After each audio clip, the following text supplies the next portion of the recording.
Hey everybody, I wanted to somewhat quickly take you guys through behind the scenes of how I pulled off that ISS transit of Jupiter in the middle of the day video. If you haven't seen that yet, go watch that first. I'll put a link to it. And then come back here only if you're interested in those details of how to do it. And that would be if you want to do it yourself. So as far as the apps I used, I could not find an app that would tell me exactly where I needed to be for a planetary transit of the ISS. You can find those for lunar transits and for solar transits, but the only one that I found through a search that would do a planetary transit prediction is not updated. I could not load it onto my Android phone. So what I did is I used a combination of an app on my phone called ISS Detector. And then once I found, using that app, once I found that a ISS pass in the daytime was going to be close to a planet, in this particular case, Jupiter, then I took that information over to Stellarium and Google Earth to plot exactly where I needed to be. So let's go through that process right now, and we'll start with launching Stellarium. The first thing to do in Stellarium is to get the configuration window open so you can start looking at satellites. In plugins, you go down to satellites and then configure. And I actually configured this to download the ISS a long time ago. I'm not sure if there's more to it, but in the satellites section, I think you can choose which satellites you want. What you want is ISS Zarya. So you just click on that. And then over here in the configuration information, just make sure that orbit button is pressed. That's going to put the line on the screen that shows where that orbit is. And then as far as visualizations, over in settings, visualizations, orbit lines, I like to do 1 second between the segments for higher granularity on the orbit line. And then let's do about 10 minutes of prediction. So we'll go 600 seconds, 601 second segments. And we can say save settings. And then you're going to want to press the update now button unless it just updated when you launched. Mine was last updated about 10 hours ago. So I'm going to just hit update now. And you might get an update error, but it will try again and hopefully it'll work again. Oh, and it actually says updated 52 out of the 87 I had configured. So we're good. We got the latest data in Stellarium for this pass. And at this point, we can close the configuration screens. And let's go ahead and put our location. And then just go ahead and put a nearby city. That's going to be Denver for me. Once you click on it, it'll take you there. It'll update all this, and you're good to go there. So we can close that. And then from the ISS Detector app, we know that peak of the pass is about 1706, and the Jupiter part of it's going to be on the tail end of that. So let's go to 1707 on April 5th. So for that, we're just going to go to the time window. We're going to change that to April 5th. We're going to go to 17 and 07. And you can see that line appeared. That's good. It means that's the orbit. We're in the right time frame. And you can see we're pretty close to Jupiter here. But we're not on it, right? And so we want to get this line moved over here. Now, the first thing you want to do, because when you're really zoomed in on this, as the minutes go by, as this transit is happening, Jupiter's moving through the screen. So we're going to want to know where this line is, not at 1708. Actually, it's counting down here.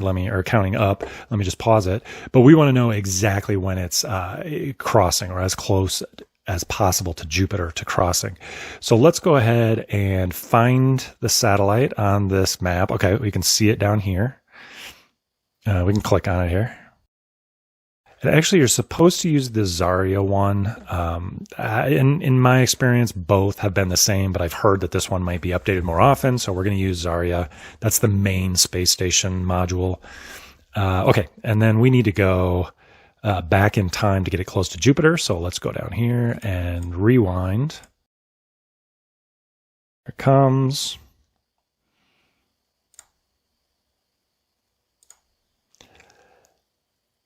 And for this first step, we'll just get it as close as we can. So right about there. And now what we're going to do is go to that location screen, and we're going to adjust the latitude and longitude east, west, north, south until we find the point where the line intersects with Jupiter. And that's going to give us 2 points on a map that we can draw a line between, and that's going to be our path. Now, it's going to be kind of rough right now, but that's fine. And for this step, we do not want decimal lat long, so let's change that.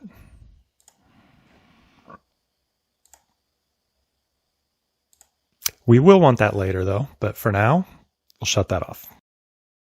Okay, and now what we're going to do is just adjust the latitude first and then the longitude in our second iteration to find those 2 points. So first thing we'll do is hit minutes there, and then we'll hit down and up and figure out which way gets us closer. So it looks like down, so reducing the latitude, going south gets us closer. So we'll get that line on top of it. And I'm going to go ahead and get the satellite over the top of it just so we're as accurate as possible. So right about there. Missed it a little bit, but that's fine. And then let's keep adjusting latitude until we get right on top of it. Okay, I'm going to have to go down to seconds. That's about right where it bisects Jupiter. And we can really just zoom right in there and figure it out. Yep, so that's going right over the top of Jupiter. That's a perfect latitude and longitude combination for our first point. And for that, we're going to record this in Google Earth. So we'll just throw any random point down here in the center of the screen. And we're going to put that latitude and longitude from Stellarium into this point. Google Earth can kind of get finicky with degrees and minutes. So this is where I do like to go back to decimal degrees.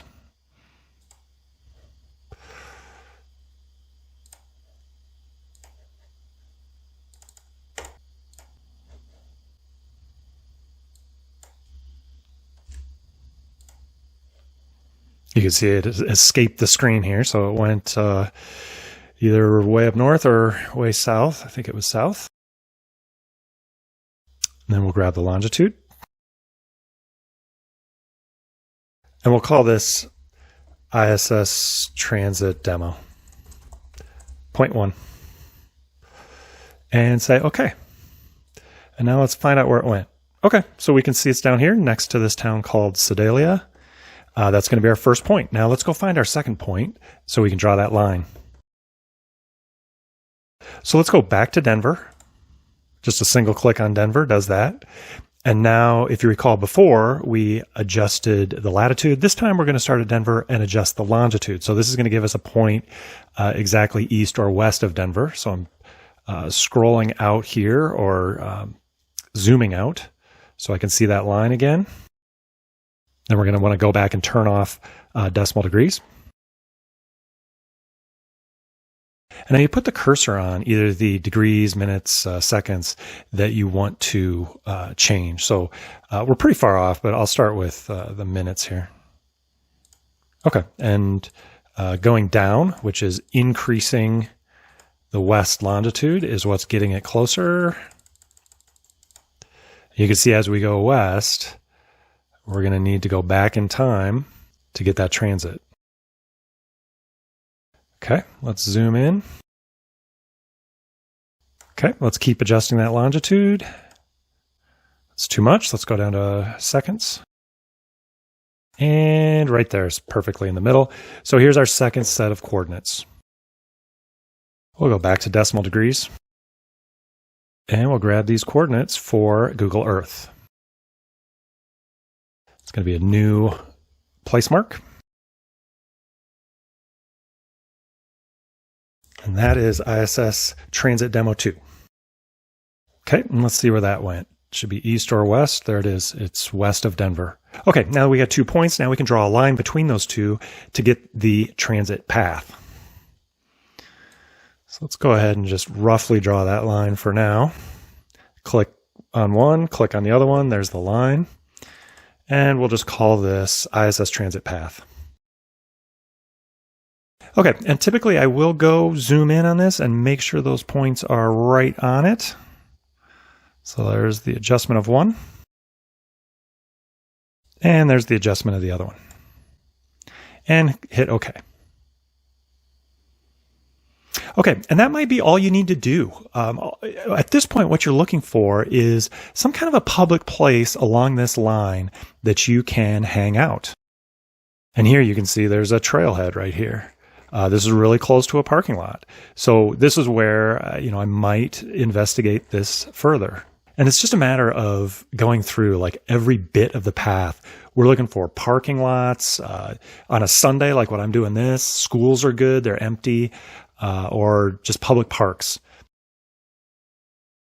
And then if that line's not long enough, and it isn't in this case for what I want to do tomorrow, you can just repeat this process with a point farther to the north. So we can just find a place like on the state line up here, and then just change the longitude to the west until we find that intersection. And then same down here, we could take a point on the state line between Colorado and Kansas, and then move that south in Stellarium until we find a point over there. Then you can draw a line across the entire state.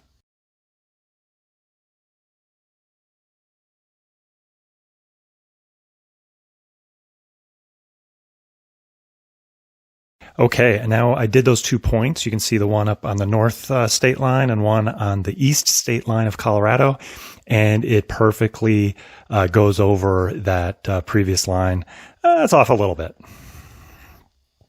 But that's fine, because the next thing we're going to do after we find some candidate locations is really dial in exactly where we need to be. In something like this, on a Jupiter transit or a Venus transit, you're going to have to be within 20 or 30 feet of the ideal spot. So this is kind of a rough path. Now we got to dial it in. And I'll be honest with you, I spent about 3 hours going through every mile of this path, trying to find an ideal spot. I found 4 or 5 spots, but the problem I'm going to have tomorrow is there are some clouds that are projected to move through. So I had to find somewhere on this path where there was a low chance of there being cloud cover. And the one spot that I found was in or around Hot Sulphur Springs. It looks like this campground here is where it might pass over. So let's just go ahead and throw a point near there. This is not going to be super accurate, so it's going to need some adjustments. Let's go ahead and throw a point just in the middle of this campground as a starting point. And we're going to go ahead and put these lat and long values into Stellarium and see how we need to adjust those. The other thing we're going to want to do is make sure that our elevation is correct. 1636 meters is not correct. So let's go grab that. There's this freemaptools.com elevation finder.html. And here, I think I might already have it up, or no, I've got a different park up right now. So let's go find this Hot Sulphur Springs. And we're looking at campground. I think this is right here. Just click on the map, and sometimes it takes a minute, but the elevation should show up. If your elevation doesn't show up, you might have lost the connection to the server, and so you just need to reload like I just did here, and then click on it. And it looks like about 2340 meters, so I'll put in 2337 into Stellarium. So we've got our location in the Stellarium. It's pretty close to that line, but let's see how close we are in reality. Pretty close. Okay. So we just need to fine tune that, and hopefully we can find a spot in that park that bisects Jupiter. Let's go ahead and get the space station closer to Jupiter. And now let's see if we need to go east, west, what we need to do here.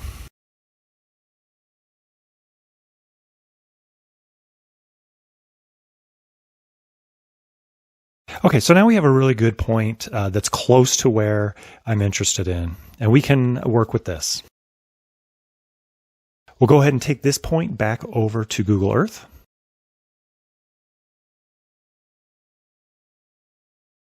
Okay, so this is the corrected point, and it's going to be rather inconvenient to try to find a place to set up my telescope in the middle of this forest, but I see a park road here. So I'm going to try to just move along this angle of path over to that road. So if I do that, I end up, just north of this little, what looks like a parking area. It'd be great if it was there, but it looks like somewhere in this area. So let's just go ahead and put another point down to check that. Let's say, right along that line, it's going to be somewhere like right here. And let's put that Latin long into Stellarium.